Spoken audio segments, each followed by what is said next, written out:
recorded. Yep, it is being recorded and it will be available after this session on the website. So if you were unable to catch the whole thing, or if you had a friend that you think would thoroughly enjoy it, or if you have somebody at your shelter that you think would enjoy it, the recording will be available for you. And that's about it. So without further ado, I'd like to introduce our panelist, Anna Walton. Anna, hello. Hey everybody, let me make sure I'm not muted. Hey everyone, thanks for joining us today. So we'll go ahead and get started. Today we're going to be talking about what I like to call Lifesaving Dispatch. And we're going to talk about what that means, what it is, and how you can implement it at your agency and in your daily work. Let me see if I can advance the screen. All right, so first I wanted to give a quick intro and tell you a little bit about my background. So my name's Anna Walton. I am the Municipal and Shelter Support Coordinator for Best Friends Animal Society. And until my current role, for the last 10 years, every job I've ever had has involved talking on the phone with people about animals. So in 2010, I started working as a wildlife rehabber at a center outside of Atlanta. And in between taking care of the animals all day, I was fielding calls from the public about wildlife. And that was primarily nuisance wildlife concerns or people that found injured and orphaned animals. And from there, I jumped headfirst into the world of animal care and control as an animal control officer and dispatcher for Fulton County Animal Services in Fulton County, which is the county where Atlanta is held.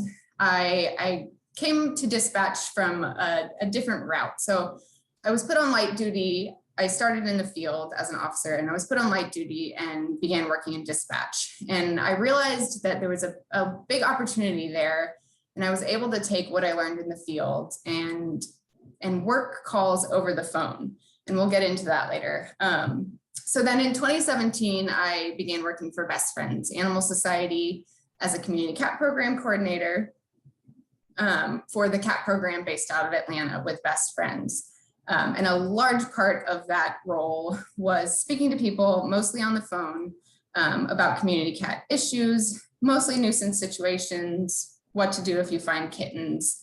I didn't know at the time when I was a wildlife rehabber that my work at Aware would set me up for such success as a dispatcher and as a community cat program coordinator, because a lot of these conversations that you're having with people about human-animal conflict are the same across the board.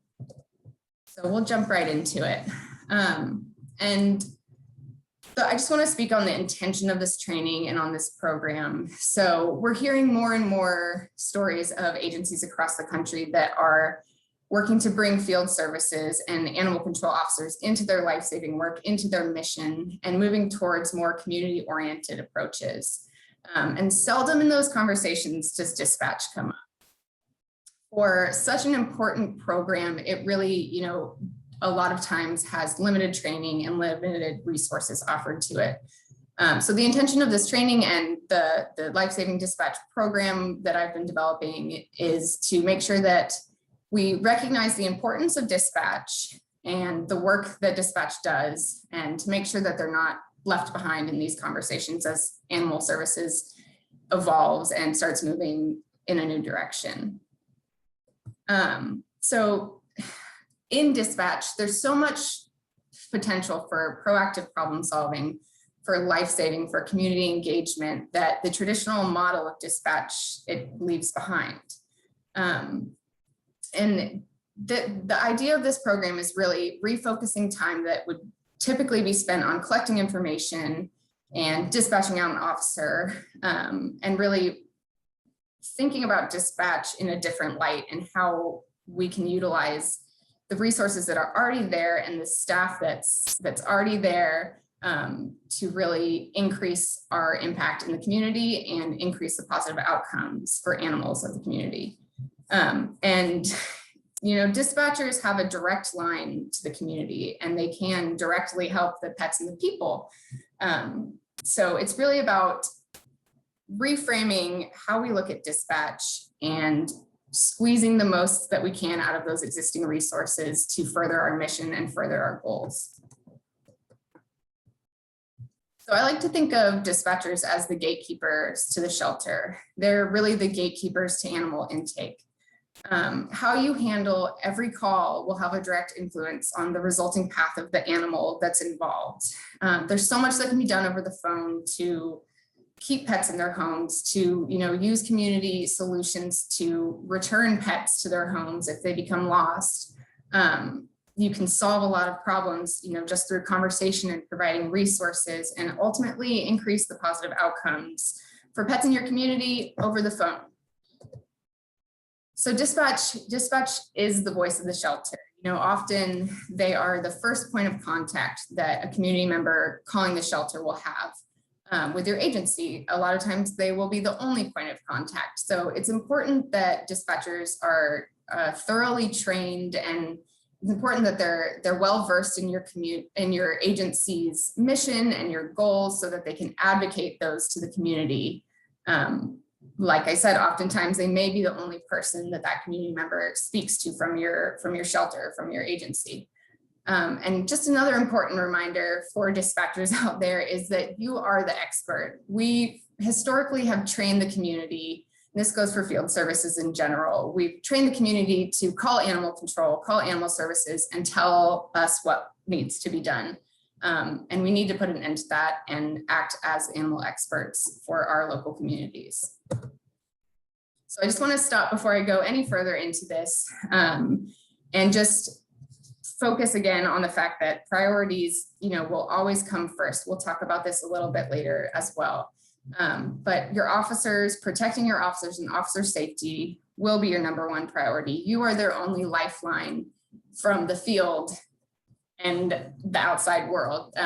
You are the person they will call if they need help, if they need backup. So your priorities are always going to be protecting your officers, protecting public safety, and assisting other first response agencies in emergencies.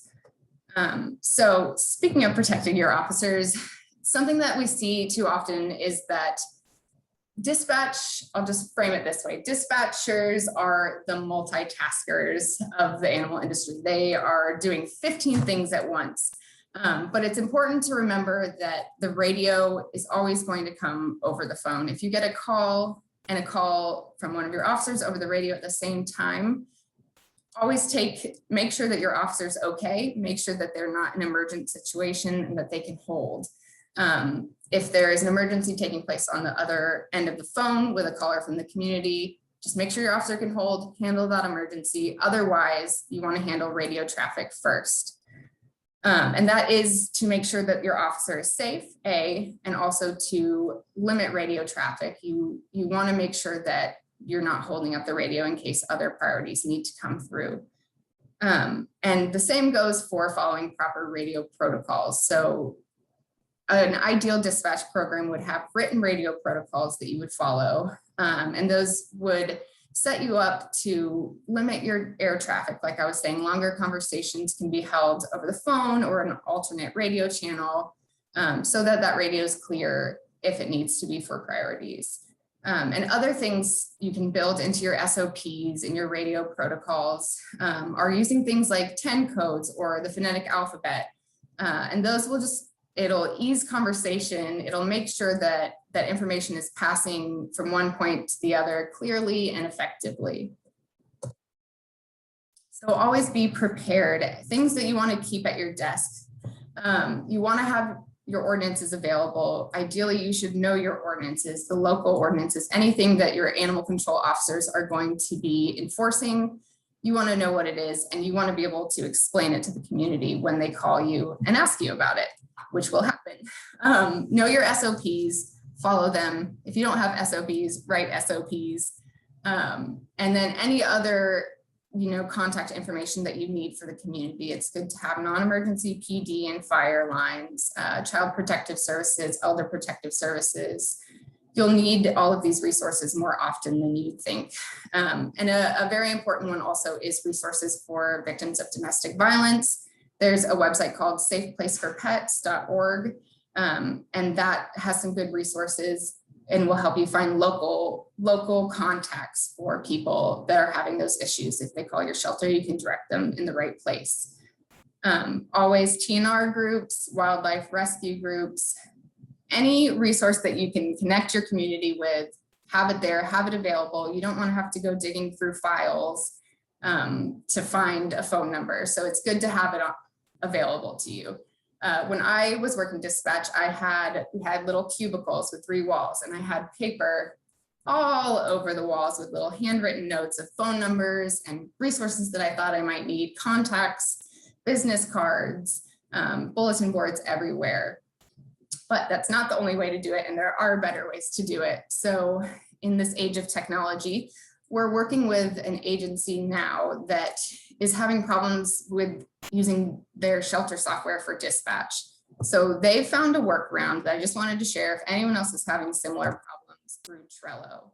And it basically is a digital resource hub. There's other platforms out there that you could use for a similar purpose, but we found Trello to be really user-friendly and a good place that you can have everything that your dispatchers might need in one location. And you're not going to lose a piece of paper. If the fire alarm goes off and your sprinklers are set off, you don't lose all your resources. So everything is kept in one place and it's easy to access. So customer service is very important. At the end of the day, we are public servants. And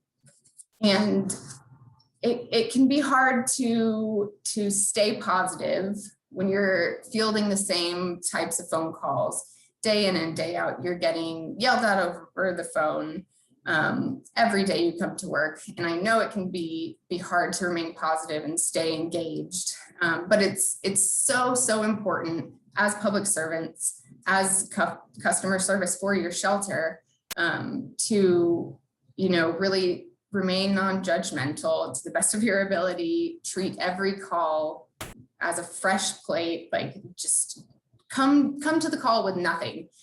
People are calling to ask for help. You are there to provide them help, and they have nowhere else to turn. So anything that you can do to help them then and there, try to think of it that way instead of, oh, I'm just getting more and more calls about cats outside, more complaints, people yelling at me.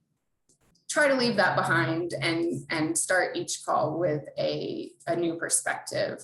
The call taker's attitude is going to set the tone for the entire call. You want to make sure that you maintain control of the conversation and that you, like I said, are just coming to the call non-judgmental and ready to help.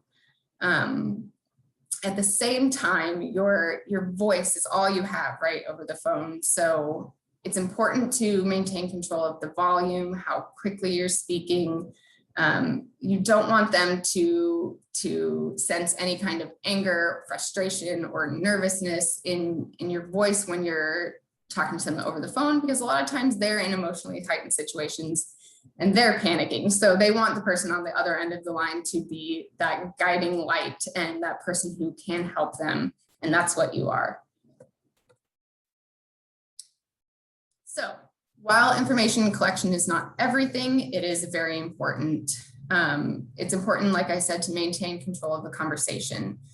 We all know that if you don't, the caller will take over, and then it can get out of hand and you can be on the phone forever. So take your time, be thorough, ask as many questions as you need to.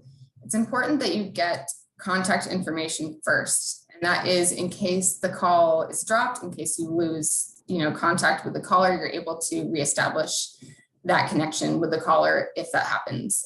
Secondly, you would want to make sure you get the location information. So if a true emergency is taking place, you have contact information for the caller, you have the location, and that at a minimum is enough to send your officer out to respond to an emergency.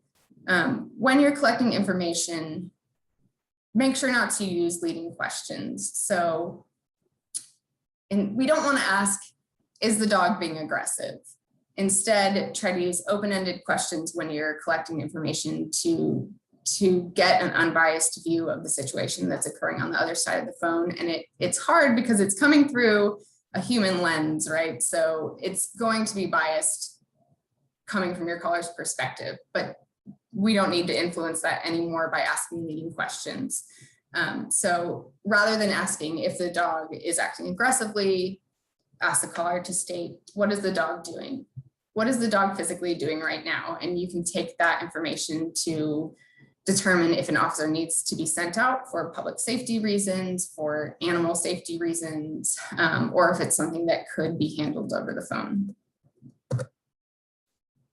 So this is the 4 W's of information collection: the who, what, where, when, and why. Basic stuff. Just make sure that you're getting all of this information and current threat level. Try to determine if there is a true emergency taking place. You have limited information, like I said, coming from one person a lot of times. So it can be subjective, but you just have to make the best decision at your discretion with the information that you're provided with, to determine next steps and disposition and priority level for those calls. So always check history and priors. This was something that I found very, very useful. And I don't think it's used often enough. Check the owner's location, check the activity location. Any address you're given, plug it into your shelter software and see what you come up with. More often than not, in those areas, especially that are, hot spots for your ACOs, you'll have a ton of this information right there at your fingertips. You just have to look for it. And that can really set you up for success with working the call over the phone. Or if you do end up needing to dispatch an officer, they will have a clearer picture of the situation that they're walking into. You don't want your officer walking into a call that could be dangerous without information. So it's important to get as much detailed and accurate information as you can. Don't be afraid to call back if you feel like, if you're writing up the call and you're about to send it out to your officer, and you feel like you have a fuzzy understanding of one part of the situation, or of the animal description, for example, where you forgot to ask something, don't be afraid to call back and get that information. It may take another minute or two, but it could be invaluable for the responding officer or to help you work the call over the phone. So I just want to take a quick pause and see if we have any questions in the chat or the Q&A. We don't have anything in the chat right now, Anna. Okay. Or Q&A. Okay, great. So I'm going to ask you guys to engage with me if you can through the Q&A. And we're just going to run through some quick thought experiments. So, we're not there yet. Okay, never mind. We'll get there in a minute. So active problem solving, what we can do over the phone to solve problems in the community. And I like to think of it as working calls over the phone. Dispatchers can be considered similar to your officers. If fully trained, they can handle these calls. They know the ordinances. They know what needs to be done. They have the resources available to them. And it's good to think about, what can be done over the phone. We think creatively about it. How can we use technology to solve some of these problems? How can we use the community to solve some of these problems? And dispatch is fully equipped to make that happen and make those connections. Is officer response necessary? Officer response, as we know, can be a huge drain on resources. Sometimes calls will be an hour away depending on the setup of your county. And if it's a call that can be handled over the phone, it's great to be able to save on your officer time so that they can be freed up to handle priorities and emergent calls. So this may mean redefining our traditional view of response. So it could be framed out as dispatch response. So, the call is not responded to in person. But a lot of these calls that come in, we all know, are not well served responded to in person. So for example, a stray dog call that came in 20, 40 hours ago, it happens. Those are lower priority calls. We know that, sometimes our officers are tied up and can't get to those. So calls like that could better be handled by dispatch. And it may just be a phone call from a dispatcher to the original complainant, to the parties involved in the call, to see if the animal has been seen again. If it hasn't, which is often the case. I can tell you from experience, often the dog was seen once yesterday, they haven't seen it again. An officer doesn't need to go out and spend time driving around the streets looking for a dog that is miles away or probably home in its bed at this point. And it's really utilizing those community-based solutions and working over the phone with the community member on the other side of the phone to find a solution outside of officer response, outside of shelter impoundment. And this is not, there's always going to be situations where officer response is needed. Like I said, priorities in public safety will always be your number one priority. But for a lot of these calls, there are other ways to handle them that doesn't involve dispatching out an officer. So it's important to remember data tracking when we're talking about dispatchers responding to calls. So this may look like a spreadsheet. This may look like a separate disposition in your shelter software for dispatcher response. It's important that these calls aren't just being handled over the phone and then not tracked. You want to be able to have that data to really show the great work that your dispatchers are doing and show, the value in this program. Here we are at our thought experiment. So if you guys could put it in the Q&A, let's think about, you get a phone call and someone found a gray pit bull walking in the street and they put it in their backyard and they're calling you for help. What are some things that we would ask the caller? And what are some next steps that we might take?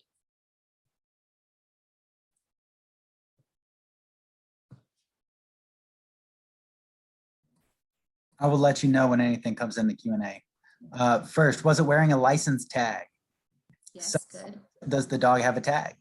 Third answer, how long has the dog been there? Fourth answer is ask about collar tags, QR codes, and can they hold? We're getting a lot of check for tags. Have you seen the dog before? Is in all caps. Have they asked their neighbors? Could it belong to a neighbor? Have you checked with the neighbor? Are you home? Address, location where the animal was found. Look, we're getting a ton of engagement on this question. Awesome. I can't even read them. I can't even read them fast enough. Great. Yeah, no, you're all right. Everything I've heard is right. So my first thought, exactly what you guys are saying, is RTO over the phone. What can we do to this finder, right? They clearly have the dog's best interest in mind. They went out of their house, they caught the dog, and they put it in their backyard. They want the best outcome for that dog. And the community, like I said earlier, has been trained to call us, right? And we are the ones with the solutions. So we have to be very careful and prudent in the solutions that we're providing them. And can that dog be RTO'd over the phone? In a lot of cases, yes. If the dog has a tag, QR codes are awesome that people have those on their collars now. You can even do just a location history search, a prior search in the area where the dog was found and see if there's any dogs that match that description. And then just walking the finder through the basic efforts to find the owner, canvassing the neighborhood, knocking on doors, walking the dog up and down the street. It's the same things that agencies are having their animal control officers do when they find dogs, to RTO them in the field. And you can empower the caller to do a lot of that with the dog in the community. And most likely it does live very close by. Hey, we're getting a lot of comments about social media as well. Nextdoor, Facebook, stuff like that. Just wanted to let you know as well. Yes, thank you. Social media, one of the few benefits of it is we're so interconnected now, and that's a great way to, those lost and found pet pages are so successful in getting pets returned to their owners. And there's some agencies that now are equipping local businesses or fire stations with microchip scanners, so they can have these locations in their community where people that find lost pets can go straight there, have it scanned, call the owner, dog goes home, and it never has to come to the shelter in the first place. So it's just thinking outside of the box of how can we do this without the traditional dogs comes to the shelter. We hope that the owner comes and looks for it at the shelter. And then this you'll be limited in what you can do by your ordinances if the owner can't be found, right? but a lot of agencies are moving towards finder to foster programming, where the finder of that animal fosters it and holds it through the stray hold. They'll take a picture of it, get it posted up on their website. So if the owner is looking for it, they can find them there. And in the meantime, that finder, will be counseled on what to do to try to find the owner. And then a lot of times through the finder to foster programs, these dogs never have to come to the shelter because peer-to-peer adoptions are taking such hold in our communities and being super successful. So even, the dog can have its stray hold in this nice person's house, and then find its new home if the owner is unable to, or if the owner, does not want the dog back or is unable to find the owner. You can find positive outcomes for them outside the shelter. So we'll do one more. I can't see the thing. Okay, so someone calls and they know that the person across the street from them has a German Shepherd. And that German Shepherd is right now outside peeing in their front yard, and they're calling you. What do we do? If you can see it in the Q&A, Nick. Yep, I'm waiting on some responses.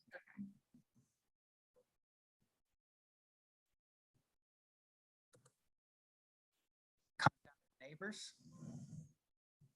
Call the neighbor to tell them the dog is loose. Ask if they can connect with the owners. Do they have contact for the neighbor? Ask for the address and see if there's any priors in the area. Ask if this is common. What time does it typically happen? What is the address? Check address for licensing. Getting a lot of engagement with this as well. Beautiful. Yeah, no, that's all exactly it. So they know where the dog lives, and they are calling you. So a lot of times people, on advanced slide, a lot of times people do know where the owner lives. A lot of times they have that owner's phone number in their cell phone. These calls, as you guys know, are often fueled by neighbor disputes. They're calling either because the dog's perpetually loose, and in which case that's not something that can be handled over the phone and an officer needs to respond in most situations. But a lot of times they just don't like their neighbor. So they're calling you to let you know that owner's dog is loose, and what can you do about it? So working with them and trying to explain basically the course of action from here. Can you contact the owner, have them put the dog up? The problem is the dog is loose. Let's fix that problem. You may have that owner's information in your shelter software. So like we mentioned earlier, always check for priors, check your history, your location histories. I think somebody said this, can you return the dog to the owner? Or if I remember getting tons of calls where a dog was loose and the owner was at work. The kids let it out of the gate when they were coming home from school. Can you, either physically put that dog back in that backyard, have someone do it, or confine the dog in another way until the owner returns from work, returns from wherever they are, and you can handle the situation that way. And then, yes, it's this situation, the dog was loose, but if the dog is not currently loose, what's the next course of action? So the dog was loose yesterday. They're calling to complain about it. They know where the dog lives. And in those situations, it's really just what you want to do is work with your officers to determine what procedures your agency chooses to follow. A lot of times, in my opinion, it would involve a call to the owner. You can handle, verbal warnings can be given over the phone. You can work with your officers to handle that call in a different way rather than dispatching out an officer. And that's not to say those dogs that are, a public safety threat or are always loose, those are different situations that need to be handled. So just very briefly, we'll talk about caller management and de-escalation. I think de-escalation training is something that's super valuable and should be offered to anyone in a dispatch role. De-escalation is really about emotion, right? And it's about bringing the caller to an emotional level where you can have a proactive conversation with them, where you can either get the information you're trying to get in order to dispatch out an officer, or have a conversation where you can proactively problem solve, and they need to be at a lower emotional state to do so. And, you know, as most of us know, we rarely get calls from the public to thank us for our work and tell us what a good job we're doing. It should be more often, but it's not. More likely, you're going to get a lot of calls from people that are having an issue with an animal in their community, or someone that's concerned for an animal's safety or well-being. And we have trained the public to tell us as animal control and field services what to do. And it's just how we've done it forever, but we're thankfully slowly moving towards change in that direction. And, you know, people that are calling you, they're often coming from, they may be in a situation that is truly an emergency, and they're super emotionally heightened, or they're calling from a place of emotion, whether they're concerned for the animal or they're scared a lot of the times. And you are the first person to pick up the phone. So it's just important to remember before we go into this, that everyone that calls is calling you. They picked up their phone and dialed animal services because they are calling for help. They want help. And people will ask for help in different ways. And I know sometimes it feels like people are just calling to yell at you, and no one likes being yelled at, but it's important to try to remember that these are people that are emotional, and that in the end, everyone is calling you because they want help. They want a solution to some problem that they're facing. So de-escalation training, this is just a basic overview of it. It's all about emotion, right? So people want to feel heard. They want to know that you understand how frustrated they are with a situation, or how concerned they are for an animal's safety. Validate their feelings around it. A lot of times these are very, very valid issues that people are having and no one wants to deal with. And people are at their wits' end. So making sure that you understand, that they understand that you care and that you are here for them and that you are going to do everything in your power to help goes a long way in calming people down. Reassure them. There's calming techniques you can use. Get their name, use their name. This will come in handy for, you know, emergency situations where you're trying to get enough information to dispatch an officer. That can be hard to do when someone is very emotionally heightened or screaming on the other end of the phone. And again, maintain control of the conversation with everything in your power. Minimize any gaps. If you're having to enter data, enter the address, speak while you're doing it, explain what you're doing. Don't leave gaps in the conversation, because we know the callers will fill it and they will take control of the conversation and make it harder for us to get the information that we need. So some more stuff about caller management. Use simple language, keep the public safety jargon and the 10 codes for the radio. I know that can become ingrained, but just like try to keep it as simple as you can. Make your sentences short. Make sure that the information is passing as effectively and clearly as possible. If you really can't get someone to calm down, there's a technique called repetitive persistence, and it basically involves saying the same thing verbatim and repeating it in a firm but caring tone. So again, non-judgmental, trying to reassure the caller that you're there to help and you need them to cooperate so that you can help them. And don't forget yourself in all of this. So it can be very hard to get yelled at all day, every day. And I'm not saying that's all the calls you get, but I know from experience that it's a large portion of them. And it's important that you don't let it affect you on an emotional level. So know your limits.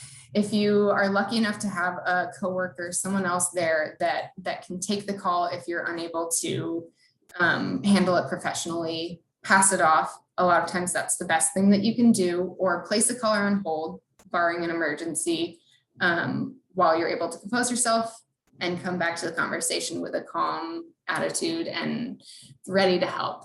And then it's important to debrief with your coworkers after really tough calls. It's important that you talk through what happened.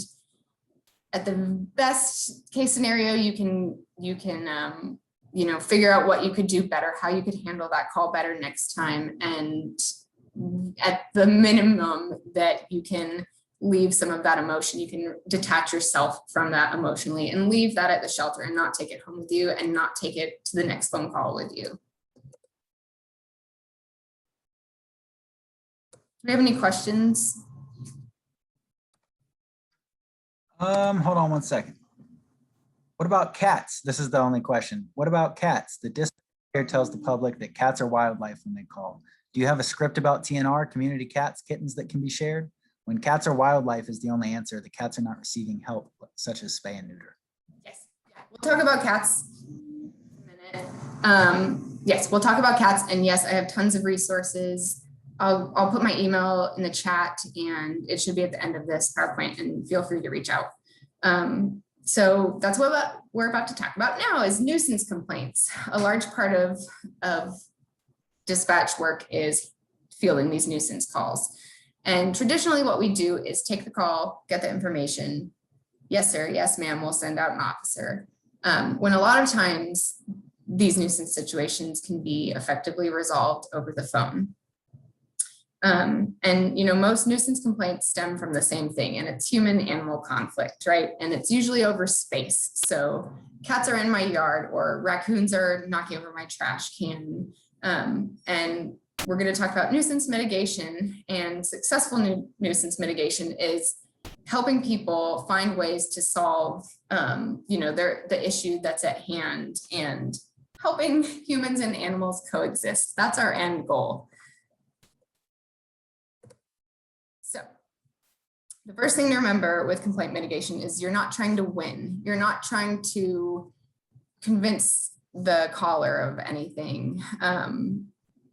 You're not trying to tell them how they're wrong. That will only end in tears. The best way to help people, and the best way to help people change their mind on an issue, is by expressing empathy, letting them know you understand that their issue is valid and that you want to help, and then offering a tailored solution to that problem. And these solutions exist. It's just knowing which one to offer and having the resources available to pass along to the caller. So when you're offering solutions, make sure to tailor it to the goals and the concerns of the complainant.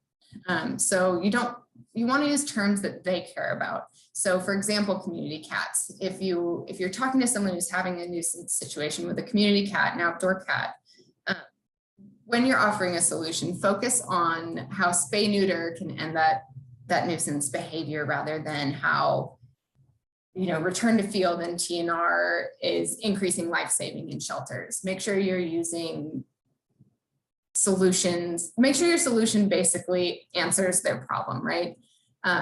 Don't try to share facts. What you want to do is be as open and honest as possible and share other success stories. I helped Miss Susie last week, and she was having the same exact problem. Let me tell you about these deterrents, because they solved her problem and they can solve yours. And remember to remind people that, cats specifically, we'll talk about that next, but removing cats is not a long-term solution. It doesn't fix the problem. We know another cat is going to come in its place, and there are long-term effective solutions that can be provided over the phone. So community cat complaint mitigation. We have so many resources on our website. There are recorded webinars. We could talk about this for hours, but I just wanted to do a little one slide 101 community cat conversation. Basic talking points when you're talking to people. So no matter which side of the argument you're on, we all want the same thing, right? We get caught up in being on one side of the issue against TNR, not even against TNR, against outdoor cats, wildlife advocates, bird people, the cat advocates, the community cat caregivers, the complainants. No matter what side of the situation you're on, we all have the same goal, and the same goal is less cats outdoors. And we know that removing them does not reduce the population, right? We know that spay neuter solves a lot of the nuisance behaviors that people call about: the spraying, the fighting, the roaming, the mating, and the kittens. All of these things are mating related behaviors, and spay neuter in most cases eliminates them. For those situations that are not fixed by spay neuter, like property damage, cats getting up on cars, digging in gardens, there are deterrents that we'll talk about to keep these cats away from areas where they're not wanted. And another thing that you'll probably get a lot from the community is people calling with concerns for the cats. And it's just important to remember that unless the cat is sick and injured, it doesn't need to be rescued. The shelter is, we all know, is not the safest place for cats or the most comfortable place for outdoor cats. What they do need is vet care, spay and neuter, vaccination, and they're already home. The community is their home. So removing them from that and bringing them to a loud, crowded shelter is not the best solution for this population. Hey, really, really quick question. How to deal with people who are threatening cats? Yeah, that's a big one. That's a big one for wildlife too. And, people, they know that you work with animals, right? You have chosen this job where you work at an animal shelter or animal control. And they're playing on your empathy towards animals. They know you're an animal lover, and they will say whatever they need to make you come out and save the cats, right? But, I found that most people that call and tell you that they're about to hurt an animal are doing so in a threat to try to, incite action on your part, right? They're most likely not going to injure that cat. And if they are, you can you take down their information, and that cruelty case is really easy to prosecute, right? You just have a statement from this person saying that they're going to do this. So if they do, which they won't, that, cruelty case is easily handled. Does that answer it? Yeah, I think so. I think it was perfect. Okay, so deterrents, these are great. They work. I've used them at my own home. I offered them, we had a deterrent loan program for people when I was running the cat program, and they are wonderful and they work.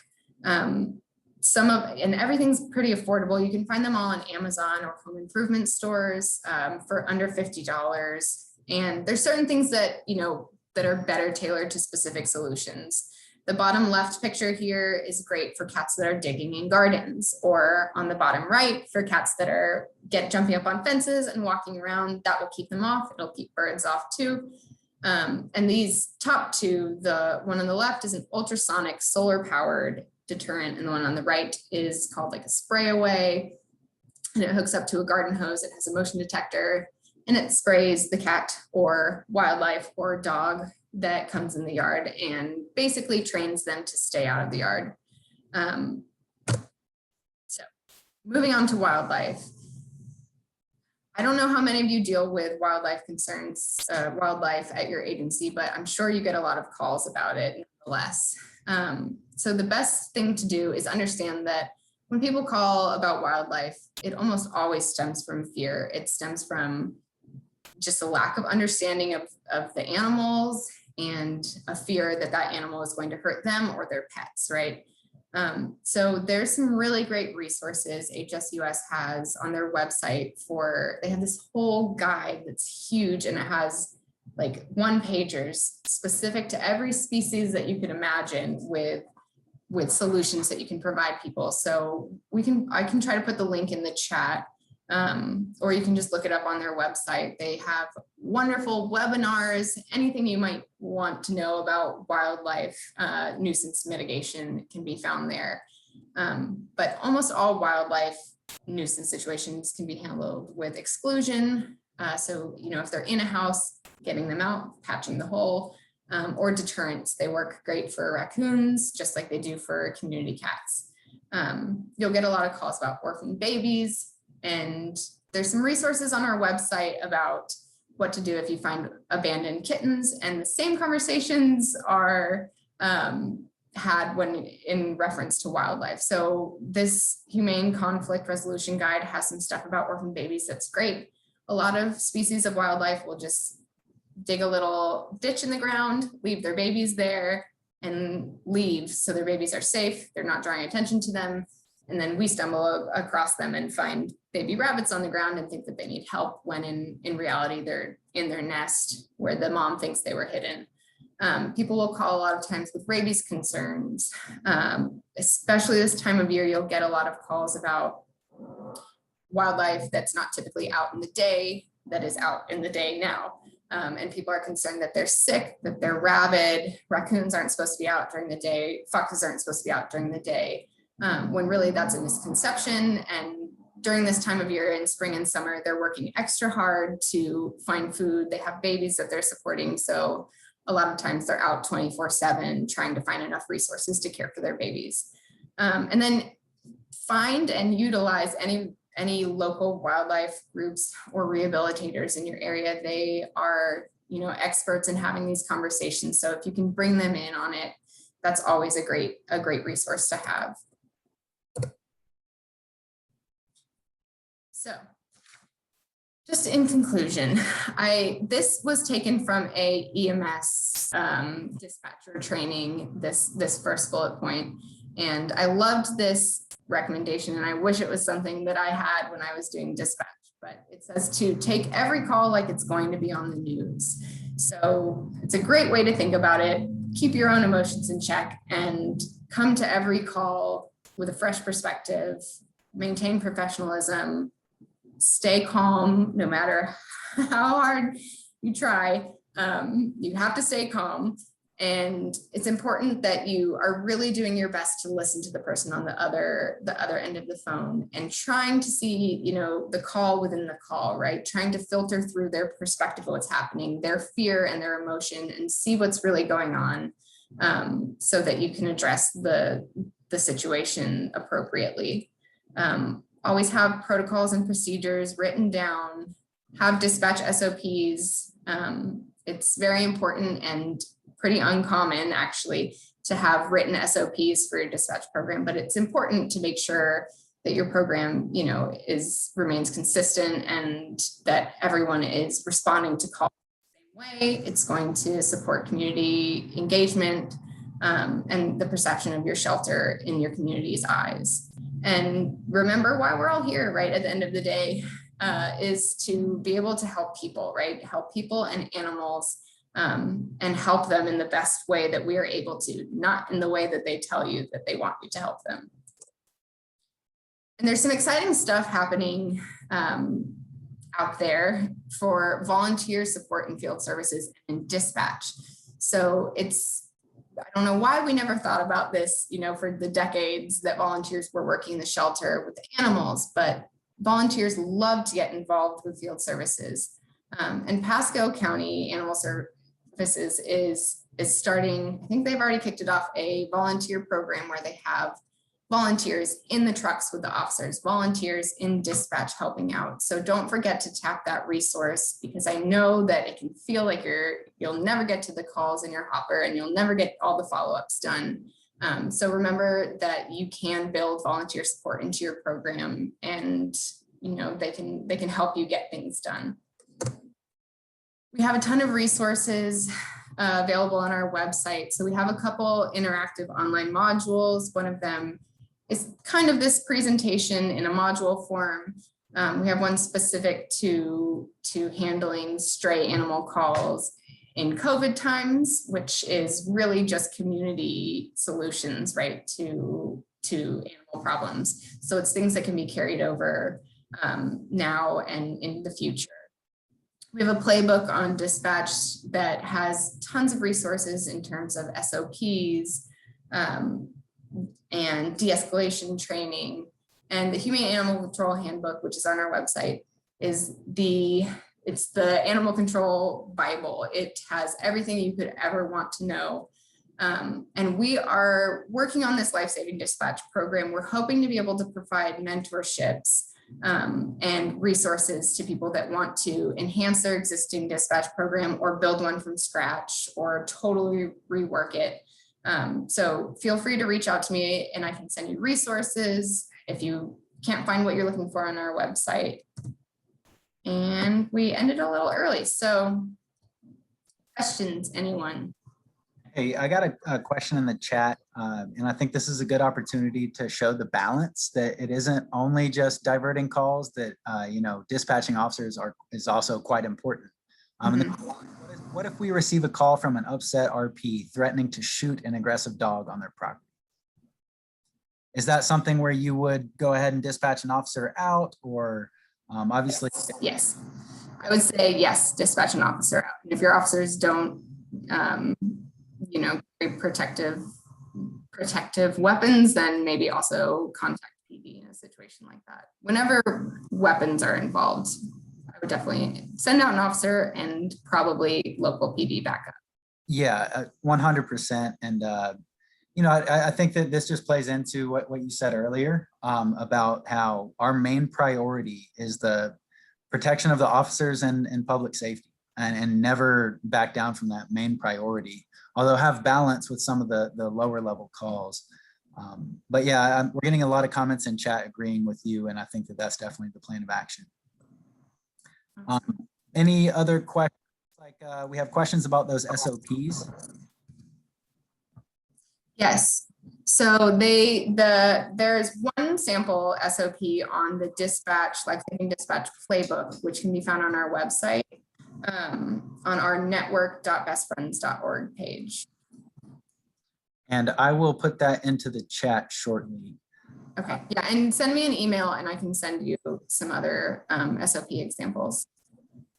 There you go. I'm going to give it a few more minutes. Any other questions coming in? I'll go ahead and divert them to Anna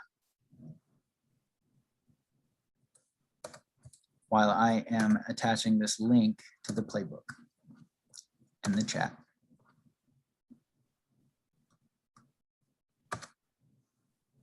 All right. Well, I don't think that we have any more questions here. Oh, wait, can you add links to the chat? I have been. Are y'all seeing those two links? There should be two in the chat currently. One for the Humane Conflict Wildlife Resolution Guide. I'm sorry, I butchered that. But also the Lifesaving Dispatch playbook. Okay, we're getting yeses. So those links should be in the chat section of this Zoom screen. Hopefully that helps. All right. Well, great. If we don't have any more questions, we can go ahead and wrap up 5 minutes early.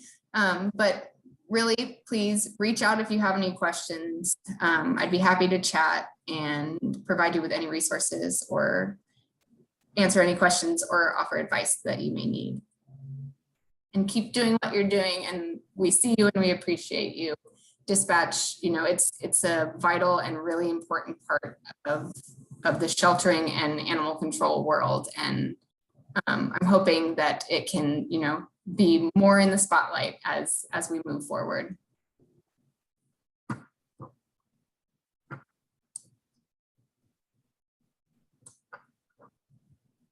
All right. Thank you for joining, everyone. Have a good night.